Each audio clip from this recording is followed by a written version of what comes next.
medal at the 1968 Summer Olympics in Mexico the following year.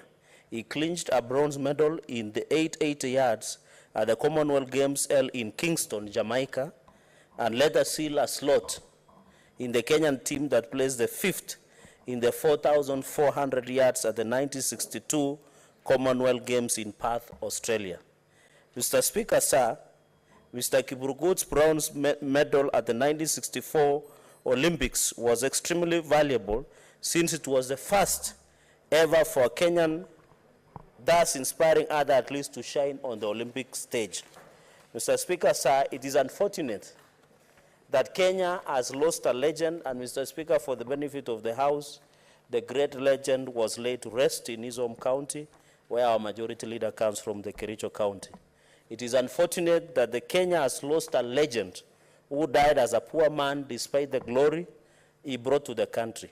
I continue to call the Ministry of Sports, Athletics Kenya, and National Olympic Committee to introduce a scheme and welfare fund to cushion retired athletes, sportsmen and women, and legends who have brought glory to this nation.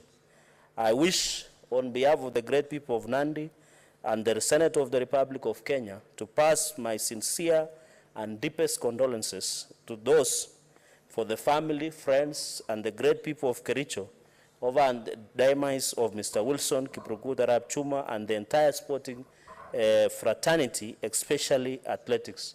And it is worth noting that when this great hero legend was running, Mr. Speaker, they never used doping. So as even we discuss, Mr. Speaker, on the issue of doping cases in the country, we must continue to urge our colleagues and request the necessary agencies to take action against individuals, Mr. Speaker, who continue to use our athletes as guinea pigs, giving them doping substance, banned substance, at the expense of the glory and of the nation, Mr. Speaker. Mr. Speaker, the second and final statement is on the impact of the current drought on wildlife in Kenya.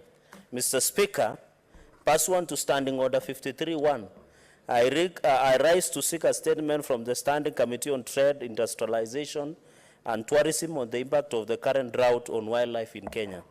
In the statement, the committee should, 1, state the exact number of mortality of wildlife, mostly zebra and elephants, resulting from the current drought being experienced in Kenya. Number 2, what measures has the Ministry of Tourism taken to curb the rising human and wildlife conflict as animals move to villages in search of food? Mr. Speaker, the third one, state whether the Ministry of Tourism has conducted an aerial census on wildlife in all the game reserves to access and have a broader view of the impact of the drought. Mr. Speaker, the fourth one, what are the immediate measures that the Ministry of Tourism has taken to avert more death of the wildlife in our national parks? Mr. Speaker, the fifth, state the estimated amount required in order to mitigate the impact of drought in Kenya. And finally, Mr. Speaker, what has the ministry done to restock the rhino sanctuary in Southwest National Park, as well as other overstocked rhino sanctuaries, to prevent death of these rare species resulting from the drought?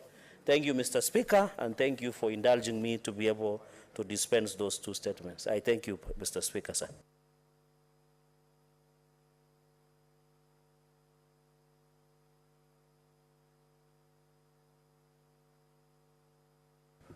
Senator Aaron.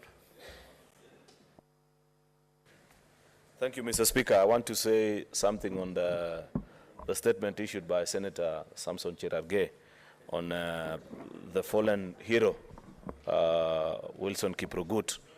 Mr. Speaker, I want to join him, just like he has mentioned. Last weekend, we laid Kiprugut to rest at his home in Kericho. First of all, I wish to appreciate that unlike in previous occasions where we've laid heroes to rest, the Ministry of Sports was well represented. Athletics Kenya also came in its full force. I was not able to personally join them, but I followed the event and appreciated that at least the country recognize this hero, albeit in death. It will have been my wish,